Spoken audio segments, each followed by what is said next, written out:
இல்லாவிட்டாலும் இந்த மலக்குமார்கள் போய் அல்லாஹ்விடம் சொல்லுவார்கள், உனக்கு யா அல்லாஹ் இப்படி ஒரு அடியார்களை கண்டோம், அவர்கள் உன்னை பற்றி பேசிக் கொண்டிருந்தார்கள். அல்லாஹ் கேட்பானாம், மலக்குகளே அவர்களுக்கு என்ன வேண்டும் என்று கேட்பானாம். அப்பொழுது அவர்கள் சொல்லுவார்களாம், மலக்குமார்கள், யாரம் அவர்களுக்கு ஜன்னா வேணுமாம், அதனால்தான் அவர்கள் பள்ளிவாசலுக்கு வந்தார்கள், அதனால்தான் அவர்கள் உன்னை ஜிக்ர் செய்தார்கள். அப்பொழுது அல்லாஹ் கேட்பானாம், அவர்கள் ஜன்னாவை கண்டு விட்டார்களா, சொர்க்கத்தை கண்டு விட்டார்களா? யாரப் இல்லை. அப்படி என்றால் அவர்கள் கண்டால் என்ன செய்வார்கள்? யா அல்லாஹ், இதையும் விட அவர்கள் அதிகமாக இபாதத்தில் ஈடுபடுவார்கள். யாரப். அடுத்தது மலக்குமார்கள் சொல்லுவார்கள், அல்லாஹ் கேட்பானாம், அவர்கள் எதை விட்டு ஓடுகிறார்கள்? நரகத்தை விட்டும் விரண்டோடுகிறார்கள். யா அல்லாஹ், நரகத்தை கண்டு விட்டார்களா? இல்லை யா அல்லாஹ். நரகத்தை கண்டால் இதையும் விட அவர்கள் பயந்து தூரமாகுவார்கள். அல்லாஹுடைய நல்லடியார்களே, அப்படியே அந்த பேச்சுவார்த்தை போகிற நேரம் அல்லாஹ் சொல்லி காட்டுகிறார் ஹதீசுல் குதுசி. இப்படியெல்லாம் அல்லாஹ் பேசியதாக ஏன் சொல்லுகிறான் தெரியுமா? அவ்வளவு அல்லாஹ் இரக்கம். இப்படி ஒரு மஜ்லிஸில் உட்கார்ந்தால் போதும் அல்லாஹ் வானலோகத்தில் எங்களை பற்றி பேசுவார். அல்லாஹுடைய நல்லடியார்களே, அப்போ அந்த சபையில வந்த எல்லாத்துக்கும் அல்லாஹ் ஒரு விஷயத்தை சொல்லுவார், அந்த மஜ்லிஸில் அமர்ந்த அத்தனை பேருக்கும் நான் மன்னிப்பு கொடுத்து விட்டேன். மலக்குமார்கள் சொல்லுவார்கள், யாரும் அந்த சபையிலே அவருடைய நண்பன் ஒருவர் வந்திருக்கிறார், அவர் நண்பரை சந்திக்க வந்தார், அந்த மஜ்லிஸுக்காக வரவில்லை. அல்லாஹ் சொல்லுவான், அவருக்கும் மன்னிப்பு உண்டு. அல்லாஹுடைய நல்லடியார்களே, இந்த மாதிரியான மஜ்லிஸுக்குடைய பெருமதி நம்முடைய ஜனாசாவை தூக்கியதுக்கு பிறகு நம்முடைய கபரிலே விசாரிக்கப்படுகிற பொழுது, மறுமையில் நமக்கு விசாரணை நடத்தப்படுகிற பொழுதுதான் இதனுடைய பெருமதி நமக்கு புரியும். அந்த வகையில் ரொம்ப சுருக்கமாக சூரா ஹதீத் 57வது அத்தியாயம் 22வது வசனத்தை உங்களுக்கு முன்னாடி சொல்லலான்னு நினைக்கிறேன். அல்லாஹ் ஜல்ல ஷானுஹு தஆலா திருக்குர்ஆன்ல பொதுவாக முதல் விஷயம், குர்ஆனை பொறுத்தளவுல குர்ஆனை நம்ம ஓதிட்டு போறோம், அதுல நிறைய நன்மைகள் இருக்குது. குர்ஆனை ஓதுற நேரம் ஒவ்வொரு ஹர்ஃபுக்கும் அல்லாஹ் நன்மை வைத்திருக்கிறார். ஆனால் குர்ஆனில் எங்கேயும் காணோம் அஃபலா யக்ரவுனல் குர்ஆன் அம்மலா குலூபின் அக்வாலுஹா அஃபலா யத்ததப்பரூனல் குர்ஆன். குர்ஆனை நீங்கள் ஆய்வு பண்ண மாட்டீங்களா அப்படின்னு அல்லாஹ் கேட்கிறான். குர்ஆனை ஓத மாட்டீங்களா அல்லாஹ் கேட்கல. ஓதுவதற்கு நன்மை உண்டு. ஆனா திருக்குர்ஆனை பொறுத்தளவில் அது வெறுமனே ஓதிட்டு போனா புரியாது. நிப்பாட்டி நிதானமா அல்லாஹ் என்ன சொல்றான், இந்த ஆயத்தில் அல்லாஹ் என்ன பேசுறான், இதுல என்ன சொல்ல வருகிறான் என்று அதை ஆய்வு பண்ணினால் தான் புரியும். ஒரு சாதாரணமா ஒரு கதை புத்தகத்தை அப்படியே வாச்சிட்டு போயிருவீங்க, அது உங்களுக்கு புரியும், இமோஷன்லாம் இருக்கும். ஆனா திருக்குர்ஆன் அப்படி இல்லை. அல்லாஹ்வுடைய வேதத்தை பொறுத்தளவுல அல்லாஹ் ஏன் குல் ஹுவல்லாஹு அஹத் சொன்னான், அதற்கு பிறகு அல்லாஹு ஸமது ஏன் சொன்னான், இது என்ன அல்லாஹ் சொல்ல வருகிறான், நின்று நிதானமா அதை ஆய்வு செய்வது. ஆய்வு செய்வதுன்னா என்ன? ஒரு பாக்டீரியாவை கொண்டு வந்து ஒரு வைரஸ் பார்த்தா இதுதான் பாக்டீரியா, இதால என்ன நடக்குது, அது ஆய்வு. திருக்குர்ஆனை பொறுத்தளவில் ஆய்வு செய்வது என்பது வெறும் வாசித்தால் புரியும். இதுக்கு ஆய்வு. ஆய்வுண்டா இதுக்கு முன்னாடி ஏன் இதை சொல்லப்பட்டுச்சு, இந்த ஆயத்து சம்பந்தமா இப்படி வருவதே, மூசா அலைஹிஸ்ஸலாத்தை பத்தி எந்த இடத்துல வருவது, அல்லாஹ் எப்படி எல்லாம் பேசுறான், இதுதான் ஆய்வு. குர்ஆனில் அல்லாஹ் சொல்கிறான், ஆய்வு பண்ண மாட்டீங்களான்னு கேட்கிறான். ஏனென்றால் இந்த முழு குர்ஆனையும் நீங்க தொகுத்து பார்த்தீங்கன்னா, இந்த முழு குர்ஆனும் நமக்கு எதுக்கு? குர்ஆன் இருக்குது, இது ஓதினா நமக்கு என்ன கிடைக்கும், நன்மை கிடைக்கும் என்று சொல்லுவோம். ஆனால் நிஜமாக இந்த குர்ஆன் ஒரு மேப். என்ன மேப்ண்டா, அல்லாஹ்வை சந்திக்கிறதுக்கு காட்டுற ரோட்டை தான் காட்டும். அதான் வழி. நேர்வழி நேர்வழி என்றமே 1000 வழிகள் இருக்கும். என் மனசு ஒரு வழி சொல்லும், இப்படிதான் வாழணும். இன்னொரு ஆள் இன்னொரு வழி சொல்லுவாரு, நான் நினைச்சதெல்லாம் பேசுவேன், நான் சொன்னா சரிதான். இப்படி எல்லாம் மனிதன் வாழ்ற டைப்ல அது ஒரு ரோட். அவருடைய ஷஹவாத், அவர் நினைக்கிறதெல்லாம் வாழ ஆரம்பிக்கிறார். அல்லாஹ் என்ன பண்றான்டா, இல்லப்பா என்ன சந்திக்க வரணுமா, இதுதான் ரோட், இந்த ரோட்டில் வந்தாதான் காட்டலாம். யாரும் அந்த ரோட் எங்க இருக்குது, மெப் எங்க, அதான் முழு குர்ஆனும். முழு குர்ஆனும் என்னண்டா, இதுக்கு முன்னாடி ஒரு அடியார் போயிட்டாரு, அவர் போன அடிச்சுவடுகள் இருக்குது, அவர் இப்படித்தான் அல்லாஹ்வை சந்திக்க போனார் என்ற கால் தடங்கள் இருக்குது. அல்லாஹ் என்ன சொல்றான்டா, இதுக்கு முன்னாடி பயணித்த ஒரு ஆளை நான் சொல்றேன், அவர் எப்ப சிரிச்சார் அப்படி சிரிங்க, அவர் எப்ப அழுதாரா அப்ப அழுங்க, அவர் சுஜூது செஞ்ச மாதிரி சுஜூது செய்யுங்க. இப்படி பின்தொடருவது தான் நம்ம வேலை. இந்த மேப் எப்படி எல்லாம் காட்டுறான்டா, மூசா நபி போயிட்டாரு, அவர் கஷ்டப்பட்ட நேரம் என்ன செஞ்சாரு, அவருக்கு பலத்த சோதனைகள் வர்ற நேரம் என்ன பண்ணினார். இப்படி ஒவ்வொரு நபிமார்கள் வரலாறையும் அல்ல என்ன சொல்ல வர்றான்னா, அவங்க உம்மா பேர் என்ன, அவங்க வாப்பா பேர் என்ன, அவர் தம்பி பேர் என்ன, அவர் உம்மா எப்ப மௌத்தாகினாங்க, அதெல்லாம் வரவே வராது. குர்ஆனை நீங்கள் எடுத்து பார்த்தா யூசுப் அலைஹிஸ்ஸலாம் வரலாறு அல்லாஹ் சூரா யூசுப்ல சொல்றான்.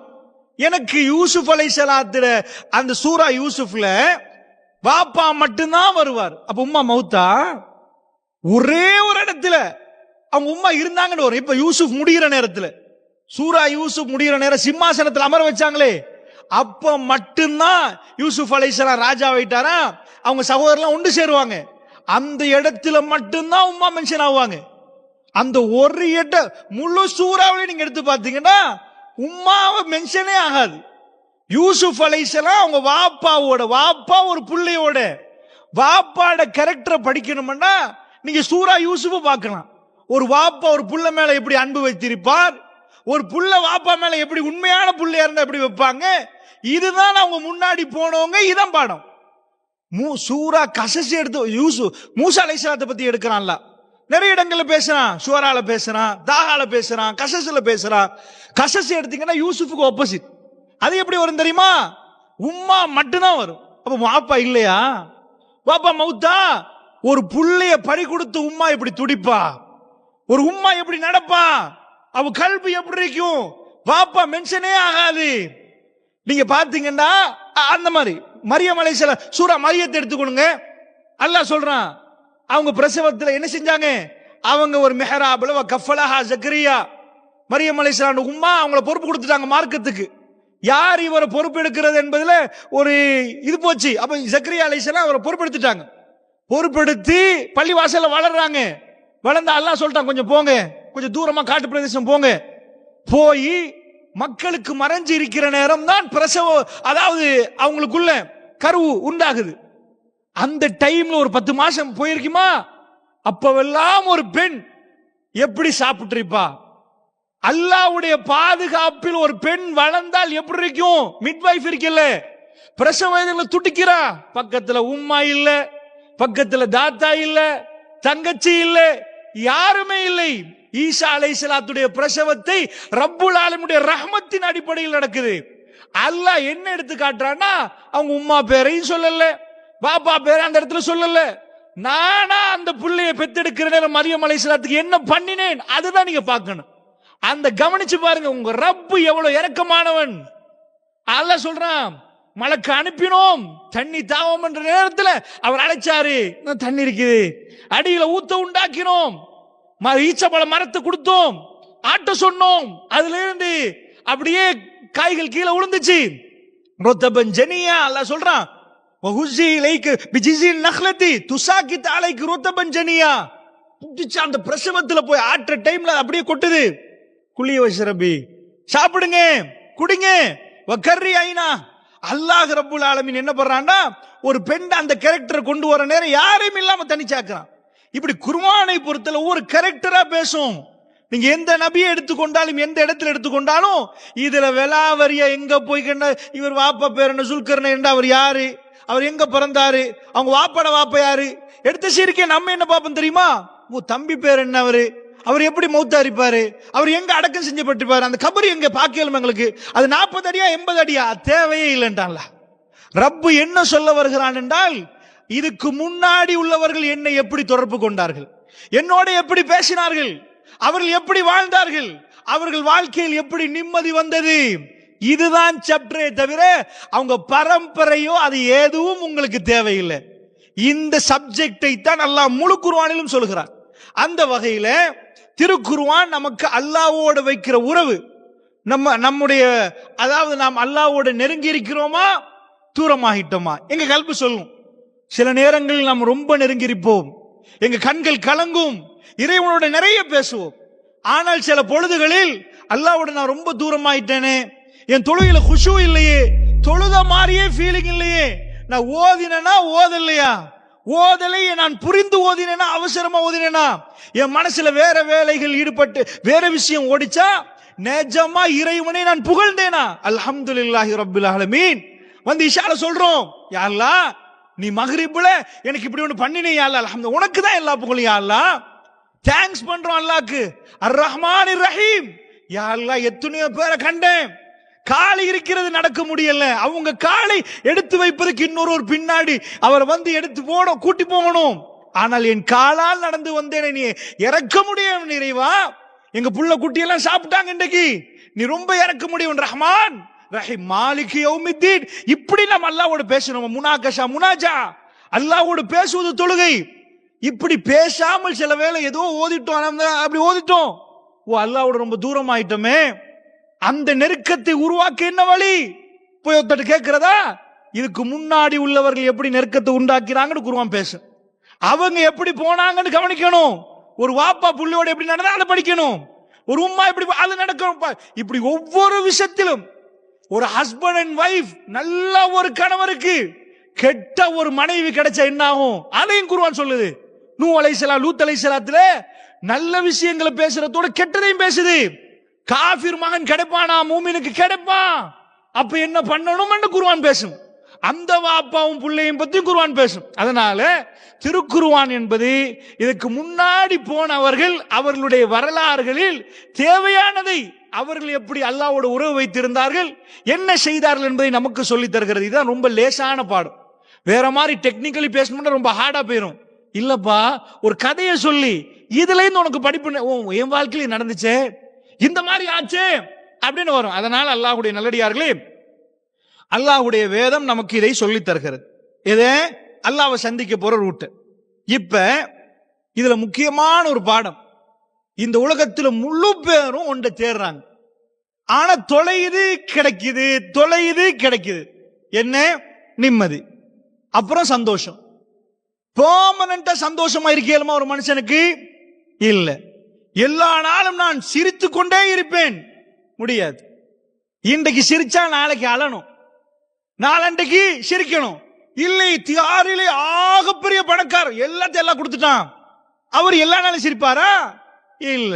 அவங்க வீட்லயும் ஜனாசா ஊழும், அவங்க வீட்லயும் நோய்வாய்ப்படுவாங்க, ஐசியூல கொண்டு போய் வைப்பாங்க. அதுக்காக வேண்டி இந்த பெர்மனண்டா சந்தோஷம் கிடைக்காது. ஆனா நானும் நீங்கள் என்ன செய்யறோம்டா, எங்கப்பா அந்த சந்தோஷம் இருக்குதுன்னு எல்லாரும் யோசிக்கிறோம். என்ன பண்ணலாம்? நம்ம முக்காவாசி பேர் என்ன பண்றோம்னா, சந்தோஷமும் நிம்மதியும் இருக்குது எங்க, நாங்களா பிளான் பண்றோம். ஓஹோ, புள்ள குட்டி எல்லாத்தையும் ஒரு ரெஸ்டாரண்ட் கூட்டி போனா சந்தோஷம், நான் இல்லைன்னு சொல்லல, சந்தோஷம் தான். அவங்க எல்லாம் ஒரு பீச் கூட்டி போனா சந்தோஷம். ஓ, இப்படி கூட்டி போகணுமா இருந்தா என்ன பண்ணணும்? நிறைய பணம் இருக்கணும், அப்பதான் நிறைய வீசி செலவழிக்கலாம். அப்ப பணத்தை சம்பாதித்தால் எங்களுக்கு வேண்டிய நேரம் அவங்களை திருப்திப்படுத்தலாம், சந்தோஷப்படுத்தலாம். அதனால் பணம் சம்பாதித்தால் சந்தோஷம் கிடைக்கும் நினைக்கிறோம். வேற எதுக்கு நாங்க பணம் சம்பாதிக்கல? இங்க உள்ள எல்லாருக்கும் நாளை சாப்பிடுவதுக்கு உணவு இருக்கிறது, செல் இருக்குது, அடுத்த வருஷத்தை யோசிக்கிறோம், புள்ள குட்டியை பத்தி யோசிக்கிறோம். அதனால நிறைய பணத்தை எடுத்து வைக்கிறோம். ஏண்டா ஐரோப்பாவுல பொதுவாவே பேங்க் பேலன்ஸ் ஒரு 20 கோடி 30 கோடி வந்தா அந்த டாக்கெட்டுக்கு இயங்குவாங்க, அந்த இடத்துக்கு போனா பிரச்சனை வராது அப்படின்னு நினைக்கிறாங்க. ஆனா இது காணல் நீர். குர்ஆன் என்ன பேசுது தெரியுமா? அப்படியே தூரத்துல போறீங்க பிரயாணத்துல, ஒரு தண்ணி தெரியுது உங்களுக்கு, கிட்ட போய் பாப்பீங்க தண்ணியை காணோம். மறுபடி வானத்தை எடுத்துட்டு போவீங்க, தூரத்துல தெரியும், கிட்ட போய் பாப்பீங்க தண்ணியை காணோம். துனியாவுடைய வாழ்க்கையை குர்ஆன் சொல்லுது. நீங்க நினைச்சீங்களே அந்த சந்தோஷம், கிட்ட போய் பாப்பீங்க இன்னொரு பிரச்சனை கதவை தட்டிட்டே இருக்கு. யார் அப்ப இதை முடிச்சா போதும், இதுக்கு மேல இல்ல, இதுதான் ஆகப்பெரிய பிரச்சனை நினைச்சிட்டு அந்த பிரச்சனைக்கு தீர்வு கொடுக்க பாப்பீங்க. அது முடிகிற கட்டம், இப்பதான் வாயில சிரிப்பு வருவது, இன்னொரு பிரச்சனை கதவை தட்டி கொண்டே இருக்கும். இப்ப இந்த பிரச்சனைக்கு முகம் கொடுங்க. ஏனென்றா ஐரோப்பாவிலயோ வெஸ்டர்ன் வேர்ல்டுக்கோ இந்த குர்ஆன் அவங்களுக்கு தெரியல. அதனால அவங்க நினைக்கிறாங்கடா, வாழ்க்கையில இந்த கட்டத்துக்கு போனா ஒரு டூர் போகணும், அதுக்காக வேண்டி 11 மாசமா கஷ்டப்படுவாங்க. ஏண்டா கடைசி 1 மந்த் அந்த வருஷத்துல முழுக்க டூர் போய் சந்தோஷப்படணும். 11 மாசமா காலை பகல் இல்லாம சந்தோஷப்படுவாங்க. அப்படி எல்லாம் சந்தோஷப்பட்டு டூர்ல போவாங்க, அவங்க நினைச்ச சந்தோஷம் அங்க இருக்காது. அல்லாஹ்வுடைய நல்லடியார்களே, ஏன் இவ்வளவு பேர் போதைக்கு அடிமையாறாங்க? இளைஞர்கள்ட்ட போய் கேட்டா என்னமோ தலை குழம்புது, என்னமோ ஆகுது. அல்லாஹ்வுடைய நல்லடியார்களே, ரொம்ப கவலையா நேத்து ஒரு சகோதரர் திருந்தோனும் என்று என்னிடம் வந்தார். நேற்று ராத்திரி 9:30 மணி, ஒரு 8:30 மணி இருக்கும். அவரோட பேசினேன். நல்லா பேசுறார். ஒரு 26 வயசு முஸ்லிம். அதாவது 2011 இருந்து போதைப் பொருளுக்கு அடிமையாக இருக்கிறார். அதுக்கு பிறகு விட்டிருக்கிறார். இப்போ ஒரு கிழமையா விட்டிருக்கிறாரா என்ன எனக்கு ஏலாது. திரும்ப திரும்ப அதே ஞாபகம் வருகுது. அவர் சொன்ன விஷயம் என்னண்டா, நீங்க என்ன நினைக்கிறீங்கன்னு கேட்டார். நீங்க நினைக்கிறீங்க இளைஞர்கள்லாம் எல்லாம் நல்ல மாதிரி இருக்கிறாங்க, அல்லாஹ் மீது ஆணேன்னு அவர் சொல்றார். அவர் இப்ப தூள் அடிச்சிருக்கிறார், ஐஸ் பாவித்திருக்கிறார். 26 வயசு, பார்க்கறதுக்கு அழகா நிப்பான். இவெல்லாம் தூள் அடிச்சாலான்னு பார்க்கலாம் இருக்கும். அப்படியான ஒரு கேரக்டர். அழுகிறார் வந்து. அதாவது அல்லாஹ்வுடைய நல்லடியார்களே, அவரு சும்மா ஒரு ஆள் புள்ள இல்ல. அவரு ஒரு நல்ல குடும்பத்தில் வந்து அவங்க வாப்பா மௌலவி, அந்த மாதிரி அவங்க சகோதரர்கள் மௌலவிமார்கள் இருக்கிறாங்க. அப்படி இருக்கிற நேரத்தில் நான் அவரோட நிறைய பேசினேன். ஏன் ஆரம்பிச்சுங்கன்னு கேட்டேன். எனக்கு கூட்டாளிமார்களோடு இருந்தா பிரச்சனை இல்ல, தனியே இருந்தா என்னமோ நடக்குதான். 16 வயசுல, இப்ப 26 ஆச்சு. தனியே இருந்தா தலை குழம்புதான். அப்ப ஒரு நண்பர்கிட்ட இருந்து இதை படிச்சாராம். அதுல இருந்து எல்லாத்தையும் பயன்படுத்தினாராம். எதை கேட்டாலும் அவர் குடிச்சிருக்கிறாராம். அந்த மாதிரி எல்லாத்தையும் இது பண்ணிருக்கிறேன். ஆனால் நான் சில நாட்களில் தஹஜ்ஜத் தொழுந்திருக்கிறேன். ஆச்சரியமா போச்சு. நான் தஹஜ்ஜத் தொழுதிருக்கிறேன். அந்த டைம்ல கிடைச்ச நிம்மதி எனக்கு இதுல இல்ல. எனக்கு அந்த வாழ்க்கை வேணும். ஆனா நான் பார தாண்டி போனா, நேத்து என்னோட பேசிட்டே சொல்றாரு. நான் கொஞ்ச நேரம் சும்மா பேசிட்டு இருந்தேன். இப்ப உங்களோட பேசுறேன் தானே, வல்லாஹி கொஞ்ச நேரத்துக்கு கூட சொல்றாரு. இப்ப எனக்கு என்ன நினைவு வந்துச்சு தெரியுமா? 9 மணி தாண்டுது, பார் பூட்டிருப்பானே, பெட்டாசரின் திறந்திருப்பானோ, ஒரு பியர் அப்படி நினைக்குதான். ஆனா ஓப்பனா எல்லாத்தையும் பேசுறார். அல்லாஹ்வுடைய நல்லடிகள். அவர் ஒரு விஷயம் சொன்னார், உண்மையா வல்லாஹி அழாமல் இருக்க முடியாத அளவு கவலையா இருந்துச்சு. நீங்க என்ன நினைக்கிறீங்கன்னு கேட்டார். அவர் கணிப்புப்படி எனக்கு தெரிகிற இளைஞர்கள் எல்லாம் இதில் தான் இருக்கிறாங்க. நான் வித்தும் இருக்கிறேன், நான் வியாபாரம் பண்ணியும் இருக்கிறேன். ஐஸை வாங்க வர்றவர்களோட வயசு உங்களுக்கு தெரியாது, அவ்வளவு பெரியவங்க எல்லாம் வருவாங்க. அந்த அளவுக்கு. அப்பதான் நான் கேட்கிறேன், அப்ப மத்த சமூகம் வந்து இதுக்கு அவ்வளவு அடிமை இல்லை. எங்க பிள்ளைகள் இப்ப வர்றதெல்லாம் இவ்வளவு அடிமையா? அவங்க போத்தல்ல தான் அடிமை. அது வேற, இது வேற. புகை சைட் வேற, குடி சைட் வேற. எங்க ஆட்கள் நிறைய அதெல்லாம் பயன்படுத்த மாட்டாங்க. ஆனா இதுல அதிகமாக நிக்கிறாங்கன்னு சொன்ன உடனே அவன் சில விஷயங்களை சொல்ல ஆரம்பிச்சான். இப்படி எல்லாம் வார இளைஞர்கள் வாயில வைக்கிறாங்க என்று நான் சொன்னேன். எனக்கு அதை பத்தி தெரியாது, அந்த சமூகத்தோட நான் இல்ல. உண்மையாக சொல்லுகிறேன், மிக கவலையாக இருந்தது. அவ்வளவு டேஞ்சர். அவன் சொன்ன விஷயத்தை பார்க்கிற டைம்ல அவ்வளவு பேரும். அதாவது அவருடைய, நான் ஊரை சொல்ல விரும்பல, அவர் சொல்றாரு, அவங்க ஊர்களில் உள்ள உம்மாமார்கள் இப்ப என்ன சொல்றாங்களா, கேஜியோட நிப்பாட்டினா ஓகே, அதுக்கு மேல ஐஸ் ஹெரோயின் போனா பிரச்சனை. அதனால் அவன் சொல்றான், அதாவது நல்ல குடும்பத்திலே கூட என்ன செய்யறாங்கன்னா, வீட்டுக்குள்ள அடிங்க, கேஜி அடிங்க, பரவாயில்ல, வெளியே போகாத மகனே, இந்த லிமிட் தாண்ட கூடாது என்பதுக்கு அப்படி சொல்றவர்களும் இருக்கிறாங்கன்னு என்னோட பேசுறாரு. அல்லாஹு ஆலம், அல்லாஹ் மிக அறிந்தவன். அல்லாஹ்வுடைய நல்லடியார்களே, இந்த சமூகத்துக்கு இவ்வளவு அற்புதமான ஒரு வேதம் இருக்குது, தெளிவான வழிகாட்டல். எல்லாரும் எதுக்கு ஒரு பெரிய பெரிய நீங்க ஃபேமஸ் கேரக்டர் எடுங்க, உலகத்துள்ள பெரிய பெரிய பொருளாதார நிபுணர்கள், பெரிய ஆட்கள், பொருளாதாரத்தில் ஜாம்பவன்கள் பட்டியலை கூகுள் பண்ணி பாத்தீங்கன்னா அதுலயும் தற்கொலை பட்டியல் அவங்க 2 பேர் வருவாங்க. சில பேர் தற்கொலை பண்ணிருப்பாங்க. இவன் தான் பொருளாதாரத்தில் பெரிய ஆளாச்சு, ஏன் தற்கொலை பண்றான்? ஒரு பெரிய பணக்காரன் தற்கொலை பண்ணணுமா? இல்ல, பொருளாதாரம் அவனை நிம்மதியாக வாழ வைக்கல. நீங்க பார்க்கலாம், பெரிய பெரிய ஃபேமஸான நடிகர்கள், பெரிய பெரிய டான்ஸ் பண்றவன், அவன் எல்லாம் போதைப் பொருளுக்கு அடிமையா இருப்பான். ஏன் இவ்வளவு பெரிய பாடகர்கள், சல்லியும் இருக்குது, உலக புகழ் பெற்றவர்கள் எதுக்கு போதையில போனான்? அவன் லைஃப்ல அந்த எதனாலையும் அவனை திருப்திப்படுத்த முடியல. ஆனால் இந்த உலகத்தில் போதையில் இருந்த ஒரு சமூகம் அத்தனையும் விட்டு விட்டு உமர் பின் கத்தாப் ரலியல்லாஹு அன்ஹு அவர்கள், ஹம்சா ரலியல்லாஹு அன்ஹு அவர்கள் ரசூலுல்லாவை பார்த்து புரிந்து கொள்வதற்கு 6 வருஷம் போச்சு. அபூபக்கர் சித்திக் ரலியல்லாஹு அன்ஹு அவர்கள் மெசேஜை கேட்ட உடனே கவரப்பட்டு வந்தார். உமர் பின் கத்தாப் ரசூலுல்லாஹ் மார்க்கத்தை சொல்லி 6 வருஷமாக சொன்னார்கள். 6 வருஷமா ரசூலுல்லாவுக்கு அடிக்க திட்டம் போட்டவர், 6 வருஷமா ரசூலுல்லாவை கொல்ல திட்டம், அதாவது கொல்லனா ரசூலுல்லாவுக்கு எதிர்ப்பு தெரிவித்தவர், இப்படி எல்லாம் பண்ணினவர் 6 வருஷத்துக்கு பிறகு இஸ்லாத்தை ஏற்றுக்கொள்கிறார். அதற்கு பிறகு அவர் கையிலே அல்லாஹ் எதை கொடுக்கிறான்? ரசூலுல்லாவுடைய மரணத்துக்கு பிறகு இந்த மாதிரி வங்கிகளை அல்லாஹ் கொடுக்கல. உலக பொருளாதார நிபுணர்கள்ட்ட போய் கேட்டால் புரியும் அந்த கணக்கு எவ்வளவு. ரோம பேரரசின் மொத்த சொத்து எவ்வளவு? அல்லாஹ்வுடைய நல்லடியார்களே, மதீனாவில் ஒரு ஆளால் தொடங்கி, மக்காவில் ஒரு ஆளால தொடங்கி 4 பேரோட இஸ்லாம் தொடங்கல. ரசூலுல்லாஹ் சொன்னார்கள், கூப்பிட போக்கல அவர்கள் யாரா இருந்தாங்க? பக்கத்தில் உள்ளவங்க எல்லாம் ரசூலுல்லாஹ்வோட விளையாடினவங்க இருந்தாங்க, பக்கத்து வீட்டார்கள் இருந்தாங்க. பெருமானார் ஸல்லல்லாஹு அலைஹி வஸல்லம் அவர்களை வேற எந்த விதத்திலையும் டாக்டர் அப்படின்னு சொல்லல. சாதாரணமா அவரோட விளையாடினவர்கள், வியாபாரம் பண்ணவர், ஓ பிசினஸ்மேன், எங்களுக்கு தெரியுமே இவரே, சந்தையில நடந்து போவாரு, அப்படி தெரிந்தவர்கள்ட்ட இருந்தாங்க. ரசூலுல்லாவுக்கு வேற எந்த பொசிஷனும் இருக்கல. அல்லாஹ் ரொம்ப கீழே இருந்த ரசூலுல்லாஹ் எடுத்தான். அந்த மக்களுக்கு என்ன தெரியும்? இவருக்கு எழுத தெரியாதுன்னு தெரியும், எழுதியதை பார்த்து படிக்க தெரியாதுன்னு தெரியும். வேற என்ன தெரியும்? இவர் வாப்பா இல்லாம வளர்ந்தவர் என்று தெரியும். வேற என்ன தெரியும்? இவர் ஆடு மேய்த்தவர் என்று தெரியும்.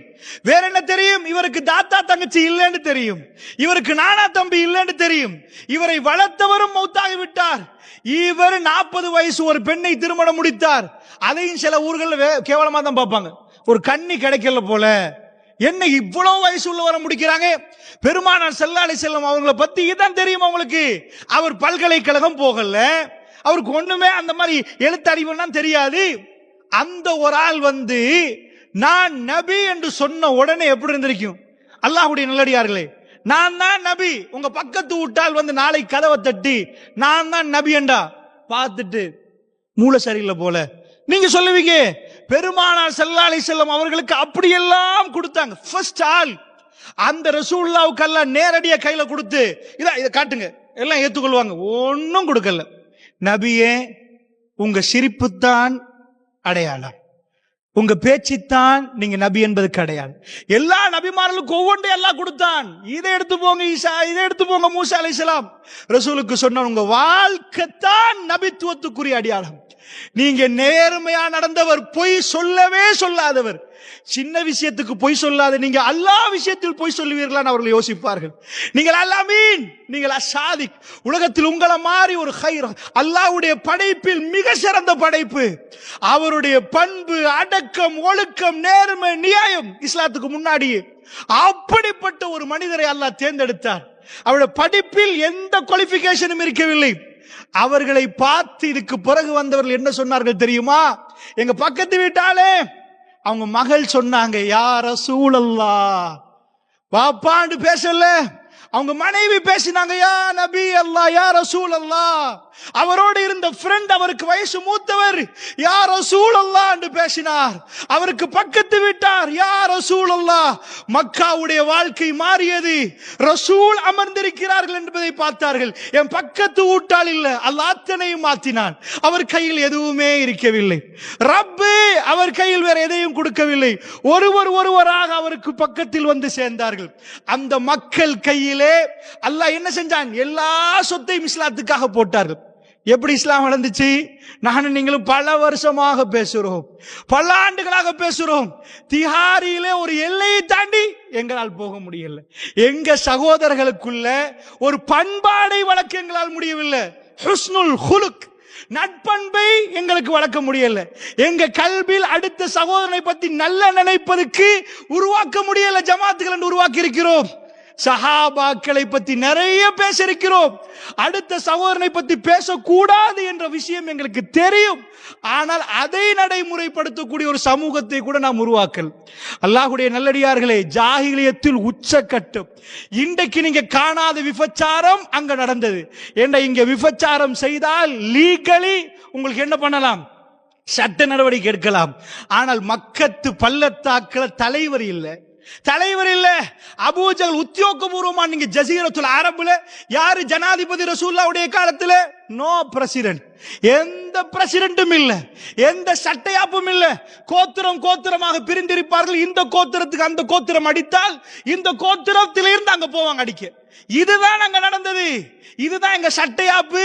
இவர் தான் எங்க அரசியல். ரோம பேரரசில் ஜனாதிபதி இல்ல, பேரரசுக்குரிய பெரும் சீசர்கள் இருந்தார்கள். ஈரானிய பாரசீகத்தில் பெரிய தலைவர்கள் இருந்தாங்க. ஜஸீரத்துல் அரபை பொறுத்தளவில் அவர்கள் கூட்டம் கூட்டமா வாழ்ந்த கோத்திரம். அதனால நீங்க விபச்சாரம் செஞ்சிருந்தா உங்களோட தட்டி கேட்க யாரும் இல்ல. அல்லாஹ்வுடைய நல்லடியார்ல நீங்க குடிச்சா உங்களை ஃபைன் பண்ண யாரும் இல்ல. அந்த மாதிரி ஒரு காலகட்டத்தில் தான் பெருமானார் ஸல்லல்லாஹு அலைஹி வஸல்லம் வந்தாங்க. அதனால நீங்க யோசிச்சு பாருங்க, வேண்டியதை விரும்பியதை உங்களுக்கு செய்ய இயலும் என்று இருந்தால் இன்றைக்கு நடக்கிற தீமை இதை விட 10,000 மடங்கு தலை விதித்து ஆடும். இவ்வளவு சட்டம் போட்டு, இவ்வளவு சிசிடிவி வச்சு, இவ்வளவு இறுக்கமாக வச்சு மனுஷனுக்கு இப்படியெல்லாம் நடத்தப்படுது. இப்படியெல்லாம் இருக்கிற டைம்லயே இவ்வளவு பிரச்சனைண்டா இது எதுவும் இல்லாத ஒரு காலத்தை யோசிச்சு பாருங்க. அவனுக்குள்ள பூந்தி என்ன செஞ்சுட்டு போயிருவான்? யார்பா கேட்க? நான் அபூஜஹல் என்ன பண்ண போறேன்? மக்கத்து பள்ளத்தாக்கல உமையா ஃப்ரெண்டுனா நான் வந்து சொல்லுவான். அல்லாஹ்வுடைய நல்லடியார்களே, அங்க நீதி இருக்கவில்லை. பெருமானார் வந்த உடனே பரம்பை எடுத்தாரு இல்ல. இந்த வேதத்தின் அற்புதம். ஒரு சமூகம் மலர்ந்தது. மழை பெஞ்சா அந்த மலைகள் என்ன நடக்கும்? அந்த பெரிய மழை பெய்யும் மலையகத்தில் ஆறுகளை எல்லாம் நிரப்பும். அந்த ஆறுகள் அழகாக கிராமங்களுக்குள்ளால ஓடி போய் கடல்ல சேரும். அத்தனை கிராமங்கள் உள்ள மக்களும் மலையகத்தில் பெய்ந்த மழையால் அவர்கள் பயனடைவார்கள், விவசாயம் பண்ணுவார்கள். இஸ்லாம் என்ற மழை பெய்ந்தது. அல்லாஹ்வுடைய நல்லடியார்களே, இந்த அதாவது அன்றாதபுரத்துக்குள்ள கிராமங்கள் நீங்க பெயரிப்பீங்களோ தெரியாது. அதாவது இலங்கையில் 963 முஸ்லிம் பாடசாலைகள் இருக்குது. அல்லாஹ்வுடைய அருளால் 800க்கு மேற்பட்ட பாடசாலைகளுக்கு நான் போயிருக்கிறேன். அந்த ஆசிரியர்களோட நான் பேசியிருக்கிறேன். அப்படி சில கிராமங்கள் இருக்கிறது. இங்கெல்லாம் முஸ்லிம்கள் இருப்பார்களா? அல்லாஹு அக்பர் என்ற அசான் ஒலிக்கிறது. அல்லாஹ்வுடைய நல்லடியார்களே, மக்காவில் அரபு தேசத்தில் தொடங்கிய மார்க்கம் ரசூலுல்லாஹ் அந்த மார்க்கத்தை மக்களுக்கு மத்தியிலே சொன்னதுக்கு பிறகு அல்லாஹ் ரப்புல் ஆலமீன் ஒரு மழை பெஞ்சா எப்படி எல்லாம் போகுமோ, இந்த நாட்டில எங்கேயோ ஒரு கிராமத்தில் ஹிதாயத் பெற்ற அடியார்கள் இருக்கிறார்கள். அல்லாஹ்வுடைய நல்லடியார்களே, அது எங்களுடைய முயற்சி நினைக்கிறீங்களா? உங்க முயற்சி நினைக்கிறீங்களா? ரப்பு எங்க கொண்டு போய் சேர்க்கணுமோ அங்க கொண்டு போய் சேர்த்திருக்கிறான். இந்த ஹிதாயத்தை தான் குர்ஆன் முழுக்க வளர்க்குது. இதனுடைய பெருமதி என்ன, இதனுடைய சுவை என்ன, இதனுடைய டேஸ்ட் என்ன? அல்லாஹ்வுடைய நல்லடியார்கள், அதனால இந்த ஹிதாயத் அதுக்கு கவரப்பட்டால் உமர் பின் கத்தாபுக்கு அல்லாஹ் ரோம பாரசீகத்துடைய முழு கருவூலம், அந்த கருவூலம் கொஞ்ச நெஞ்சது இல்லை. நான் திரும்ப திரும்ப சொல்கிறேன், அந்த வரலாறுகள் படித்தால் இஸ்லாம் நல்ல புரியும், நல்லவே புரியும். ஏனென்றால் அமெரிக்காவுக்குரிய சொத்து எவ்வளவு? அது வல்லரசு இல்ல. ரஷ்யாவுக்குரிய சொத்து எவ்வளவு? ரோம பேரரசு என்பது 1000 வருஷமாக உலகத்தில் வல்லரசாக இந்த நாடு. 100 வருஷம் இல்ல, 50 வருஷம் இல்ல, 1000 வருஷம். ரோம பேரரசு என்றால் சீசர்களுடைய காலம். உலகத்தில் அவர்கள் கையில் தான் ஆயுதம் இருந்தது. அது எல்லாம் இஸ்லாத்தின் கையில கிடைச்ச உடனே உமர் பின் கத்தாப் ரலியல்லாஹு அன்ஹு அவர்கள், அவர் என்ன மாளிகையில வாழ்ந்திருப்பார் நினைக்கிறீங்க? எவ்வளவு பெரிய மாளிகையில. திரும்ப அவர் அந்த சொத்தை கிட்டவும் போகல. அல்லாஹ்வுடைய தூதருக்கு அல்லாஹ் கேட்கிறான், அபூதல் கிஃபாரியோட போகிறேன்னு நினைக்கிறேன். அதாவது ஜிப்ரீல் அலைஹிஸ்ஸலாத்தை அனுப்பி உஹது மலை, அது ஒரு தங்க கலர்ல இருக்கும். தூரத்துல இருந்து பார்த்தா இந்த மலையை தங்கமா மாத்தி தரட்டுமா? ரசூலுல்லாஹ் சொன்னாங்க வேண்டாம். அப்படி மாத்தி தந்தாலும் 3 நாள் அந்த ரசூல் பணத்தோட வாழ்ந்தவர். 25 வயசுல ஹதீஜா ரலியல்லாஹு அன்ஹா திருமணம் முடிச்ச டைம்ல ஹதீஜா அம்மாவுக்கு போட்டி போட்டு நிக்கிறார் கணவர். அவ்வளவு சொத்து. ரசூலுல்லாஹ் நல்ல வியாபாரி. அவ்வளவு சொத்தையும் இஸ்லாத்துக்கு பிறகு கொடுத்து ஒத்த உடுப்போட போனவர் ரசூலுல்லாஹ். ஹிஜ்ரத்துக்கு போனதுக்கு பிறகு அல்லாஹ் கேட்டான், தரவா? ஹைபர்ல எக்கச்சக்கமா கிடைத்தது. ரசூலுல்லாஹ்வுடைய கடைசி காலங்களில் கிடைச்ச கனிமத்து கொஞ்ச நெஞ்சம் இல்ல, அவ்வளவு சொத்து பெருமானார் மக்களுக்கு கொடுத்தார்கள். ஆச்சரியப்பட்டார்கள், என்ன 100 கொடுக்கிறாரா? 100 ஒட்டகம் எடுத்துட்டு போங்க. இன்னொரு கோத்திரம் 200 எடுத்துட்டு போங்க. அவர் வீட்டில் எதையும் அவர் எடுத்து போகவில்லை. அல்லாஹ்வுடைய நல்லடியார்களே, அதனால் சொல்கிறேன், பிராக்டிகலி உலகம் திகைத்து பார்க்கிறது பெருமானாரை. அவர் வார்த்தையால் சொல்லவில்லை, என்னையும் உங்களை மாதிரி பேசவில்லை, நடந்து காட்டினார். அதுதான் அற்புதம். அந்த ஹிதாயத் எனக்கும் உங்களுக்கும் ரசூலுல்லாஹ் நேர்வழி அந்த ஸ்டெப்ல போனங்க. நாங்க இப்ப அவங்களை பின்தொடரணும். குர்ஆனில் அல்லாஹ் ரப்புல் ஆலமீன் இதுக்கு முன்னாடி போன அடியார்கள் அவர்கள் போன ரூட்டை சொல்லிட்டா, இப்ப ரூட்டை கண்டுபிடிக்கிறது தான் எங்களுக்குள்ள வேலை குர்ஆன்ல. சரி, அந்த வகையில நான் உங்களுக்கு ஏன் இதை சொல்றேன்டா, அந்த டேஸ்ட் அனுபவிச்சா ஏன் உமர் பின் கத்தாப் திரும்பல? உலகத்துல 3-2 அவர் கையில, 3-2. அல்லாஹ்வுடைய நல்லடியார்களே, ஜசீரத்துல் அரபை விட்டு பிரான்ஸ் உடைய போர்டரை தட்டுது முகமது பின் காசிமுடைய காலத்துல. ஐரோப்பா இஸ்லாத்துக்கு வந்து கொண்டிருக்கிறது, இந்தியா இஸ்லாத்துக்குள் வருது. இப்படி எல்லாம் வருவது அல்லாஹ்வுடைய நல்லடியார்களே. போஸ்டர் ஒட்டல்ல, ஹேண்ட்பில் கொடுக்கல, ரேடியோ இல்ல, ரப்பு வளர்க்கிறான். நான் கேட்கிறேன், இப்படி எல்லாம் உமர் பின் கத்தாப் கையில கொடுத்த பிறகு ஏன் அவர் சொத்தை விரும்பல? அங்க என்னமோ ஒரு வேற டேஸ்ட் இருந்துச்சு. அல்லாஹ்வுடைய நல்லடியார்களே, இந்த குறுகிய நேரத்துக்குள்ள இந்த ஆயத்தை நான் சொல்லுகிறேன், நல்லா கேளுங்க.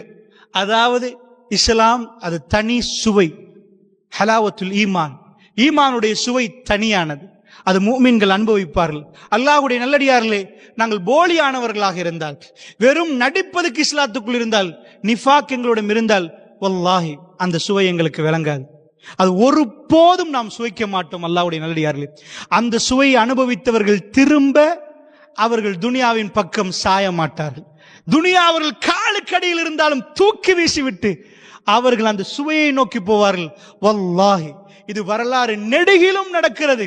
சஹாபாக்களுக்கு பிறகு தாபிஊன்கள் எல்லாத்தையும் நீங்க பார்க்கலாம். தாபிஊன்கள் இருந்து, இமாம்கள் இருந்து அவர்கள் ரசித்தார்கள், ருசித்தார்கள். அல்லாஹ்வுடைய நல்லடியார்களே, அதனால் ஃபர்ஸ்ட் கான்செப்ட் அல்லாஹ் சொல்றான், கல்பு தான் இந்த துனியாவில் உள்ள ஆகப்பெரிய விஷயம். என்ன கல்பு?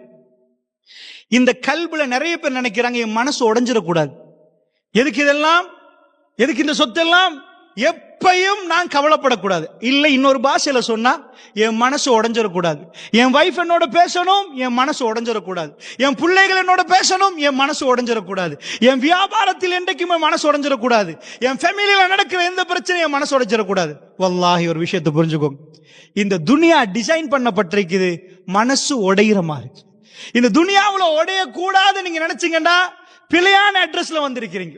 இந்த துனியாவுல எனக்கும் உங்களுக்கும் இல்ல, ஜனாதிபதிமார்கள் மனசும் துண்டு தூளாகிரும், உடைஞ்சிட்டே இருக்கும்.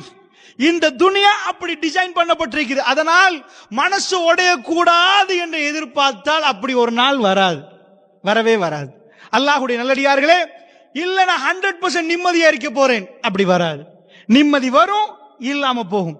எப்படி ஹார்ட் பீட் ஆகும் இசிஜி எடுத்து பார்த்தோம்னா, மேலையும் கீழையும் மேலையும் கீழையும் போற மாதிரி நிம்மதியும் சந்தோஷம் மேலையும் கீழையும் போகும். அதனால் அல்லாஹ்வுடைய நல்லடியார்களே, சுருக்கமா ஒரு விஷயத்தை சொல்றேன். இதுக்கு முன்னாடி நான் சொல்லியிருக்கிறேன். சாதாரண ஒரு பணக்காரர்கள் பார்த்து ஏழைகள் நினைப்பாங்க, இவங்களுக்கு என்ன பிரச்சனை, 4 வாகனம், பெரிய வீடு, இத மாதிரி எங்களுக்கு இருந்தாலும் நாங்க இதாக்க மாட்டோம், இது இவங்களுக்கு என்ன பிரச்சனை? அல்லாஹ்வுடைய நல்லடியார்களே, உங்களுக்கு தெரியும், இந்த நாட்டில் பெரிய பெரிய பணக்காரர்கள் எடுத்துக்கொண்டீங்கன்னா அந்த வீடுகளுக்குள் போனால் உங்களுக்கு புரியும். அல்லாஹ் நிறைய விஷயங்களை அந்த மாதிரி பணம் படைத்தவர்களோட பழகிற வாய்ப்பை எனக்கு தந்திருந்தார். அந்த வீட்டுகளுக்கு போனால் அந்த குமுறல்கள், ஒரு ஏழையை விட கவலையான சம்பவங்கள் அந்த வீட்டுகளில் நடக்கும். பெரிய பணக்காரன், பெரிய சொத்தை எல்லாம் கொடுத்திருப்பான், எக்கச்சக்கமானவர்கள் என்னை அணுகி இருக்கிறார்கள். அப்படி என்ன, வீட்டுக்கு போனா புள்ள இல்லை, அவருக்குள்ள ஒரே கவலை, நான் எல்லா ட்ரீட்மெண்ட்டும் பண்ணிட்டேன், ஒரே ஒரு புள்ள இருந்த சொத்துக்கு வாரிசா? அல்லாஹ் கொடுக்கவே இல்லை. அல்லாஹ்வுடைய நல்ல அவருக்கு போனா என்ன கவலை? காலையில இருந்து ராத்திரி வரைக்கும் ஒவ்வொரு ஆளோட புள்ளைய பார்க்கிற நேரம், ஒரு வழிமால போற நேரம், குடும்பம் சேர்ற நேரம், அவங்க பிள்ளைகளை கொஞ்சிற நேரம், எனக்கென்று ஒரு புள்ள, என்ன வாப்பான்னு சொல்றதுக்கு ஒரு புள்ள வரமாட்டுச்சாண்டு ஏங்கி தவிப்பார்கள். அந்த வேதனை புள்ள உள்ளவர்களுக்கு விளங்காது. அல்லாஹ்வுடைய நல்லடியார்கள்.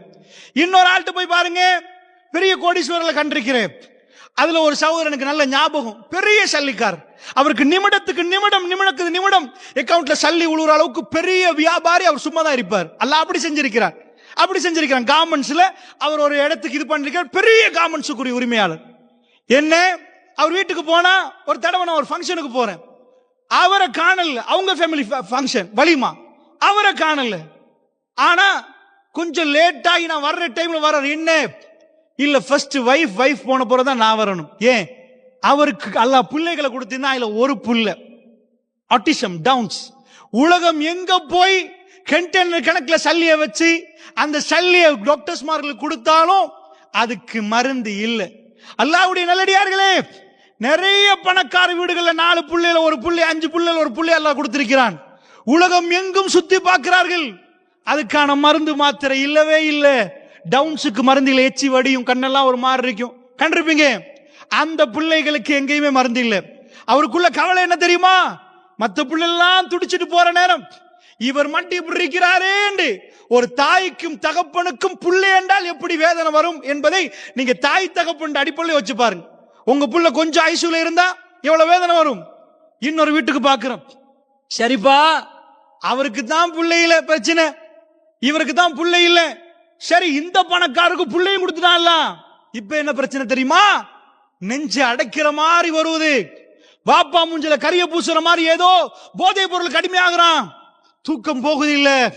அல்லாஹ்வுடைய நல்லடியார்களே, நான் நேத்து பேசினேன் சவர், அவங்க ஊரு வேற, எல்லாத்தையும் விட்டு போட்டு கொழும்புக்கு வந்திருக்கிறாங்க. கூலி வீட்டுல மகனை பாதுகாக்கிறதுக்கு என்ன பண்ணலாம்? அந்த சூழல்ல நாசமா போறானா, வாழ்க்கையை இழக்கிறார்கள். அடுத்த கட்டம் என்ன பண்ணணும்னு தெரியல. அந்த மாதிரி போதைக்கு அடிமையானா கண் கலங்குறாங்க. இவனை பெத்து போட்டது ஏன் என்று நினைக்கிற அந்த அளவுக்கு பாப்பமார்கள் பேசுற அளவுக்கு எல்லாம் சில ஊடுகள்ல பிரச்சனையே. இந்த பிரச்சனைக்கு பணம் தீர்வு கொடுக்குமா? சில வேளை பணம் தான் இந்த பிரச்சனையை உருவாக்கிச்சு, பணம் தான் இந்த பிரச்சனையை உருவாக்கிச்சு. அல்லாஹ்வுடைய நல்லடியார்களே, இன்னும் சில வீட்டுல போய் ஏழை வீட்டுல என்ன பிரச்சனை இருக்கும்? எனக்கு ஒன்றுக்கு 4 புள்ள 8 புள்ளன்னு பால்மா கொடுக்கறதுக்கு நாளைக்கு பிச்சு என்ன பண்றது? கேட்கிற டைம்ல அத்தனை பேருக்கு ஸ்கூலுக்கு அனுப்பணும், டிரான்ஸ்போர்ட் கொடுக்கணும், பஸ் ஃபேர் கொடுக்கணும், 3 வீலர் அனுப்பணும், ஸ்கூல் புக் வாங்கி கேட்கிறாங்க, மண்டைய பிப்பார். அவருக்குள்ள பிரச்சனை பொருளாதாரம், பொருளாதாரத்தை கொடுத்தவங்களுக்குள்ள பிரச்சனை வேற. இன்னும் சிலவங்களுக்கு அல்லாஹ் தார்மாரா கொடுக்கறான். நவலோக்கு ஹாஸ்பிட்டலுக்கு போய் பார்த்தா, சென்ட்ரல் ஹாஸ்பிட்டலுக்கு போய் பார்த்தா கையில ரிப்போர்ட் இருக்கும். ஸ்கூல்ல கொடுக்குற ரிப்போர்ட் இல்ல, 1ஆம் புள்ள 2ஆம் புள்ள எவ்வளவு காலம் வாழ்ற ரிப்போர்ட் தான் அந்த ரிப்போர்ட். டாக்டரோட 4 மணிக்கு அப்பாயின்மெண்ட் வச்சு காட்டுறவங்க, ஒன்று கிட்னில ப்ராப்ளம், ஒன்று ஹார்ட்ல ப்ராப்ளம், ஒன்று வேற எங்கேயாவது ப்ராப்ளம். அவர்கள் வாழ்க்கை இது மட்டும் இல்லைண்டா நான் என்னெல்லாம் இளமையில யோசிச்சிருப்பாரு. அதை சாப்பிடணும், இந்த நாட்டுக்கு போய் இதை சாப்பிடணும், இந்த நாட்டுக்கு போய் அதை சாப்பிடணும், அதுக்காக நிறைய கற்பனை கோட்டைகள் கெட்டிருப்பார். பணத்தை கொடுக்கிற டைம்ல எல்லாம் நாக்குக்கு முடிச்ச போட்டு கொடுத்திருப்பான். சீனியா வேணான்பாங்க, உப்பா வேணான்பாங்க. சீனியும் உப்பு இல்லாட்டி டேஸ்டே இல்லாம போயிரும். எவ்வளவு பெரிய அற்புதமான பிரியாணியில உப்பு போடாட்டி பெரும் பெரும் பணக்காரர்கள் கிட்ட கூட அதை நுகராமல் இருக்கிறார்கள். அல்லாஹ்வுடைய நல்லடியார்களே, நான் தண்டனை என்று பேசவில்லை. இப்படி ஒரு பிரச்சனை, எல்லாத்தையும் கொடுத்து போட்டு புஃபே சாப்பாடு, சாப்பாடுக்கு போனால் இன்றைக்கு நிறைய மீது. ஏண்டா இன்றைக்கு நாம முக்காவாசி பேர் நோயாளிகள், எங்களால சாப்பிட முடியல அல்லாஹ்வுடைய நல்லடியார்களே. ஆனால் சாப்பிடுற 4 பேரை பார்த்து ஓஹோ சாப்பிடுறானே என்று அந்த இடத்தில் நிம்மதி இழக்கிற 4 பேரும் இருக்கிறார்கள் அல்லாஹ்வுடைய நல்லடியார்களே. நான் ஏன் உங்களுக்கு இதை சொல்றேன்னு தெரியுமா? இந்த துனியாவில் சரியப்பா சந்தோஷமா ஃபேமிலியோட ஒரு ட்ரிப் போவோம் என்று போவார்கள். போய் வர்ற வழியில ஆக்சிடென்ட் ஆகி வாப்பாவுடைய கால் வெட்ட வேண்டும் என்ற சிச்சுவேஷன். சந்தோஷம் என்று எங்க போறோமோ கவலையை தூக்கி கொண்டு வரோம். அதனால் ஒரு விஷயத்தை நன்றாக புரிந்து கொள்ளுங்கள், இந்த துனியாவுடைய வாழ்க்கையில நிம்மதி சந்தோஷம் என்பது இந்த பணத்திலேயோ நீங்க நினைக்கிற வியாபார அந்தஸ்திலேயோ எங்கேயுமே இல்லை. அல்லாஹ் அந்த ரகசியத்தை பேசுறான், அந்த ரகசியத்தை பேசுறான். ஏலமு 57வது அத்தியாயம், ஏலமு அன்னமல் ஹயாத்துத் துன்யா லஇபுன். அல்லாஹ் சொல்றான், அறிந்து கொள்ளுங்கள், கவனமா கேளுங்க.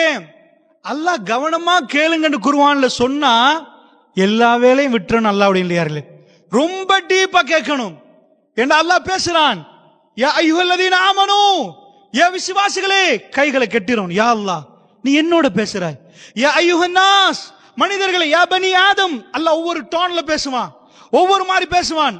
அலமு, அறிந்து கொள்ளுங்கள், அன்னமல் ஹயாத்துத் துன்யா, துனியா துனியா துனியா. துனியாண்ட அரபுல என்ன அர்த்தம்? ஆக தாழ்ந்த இடம்.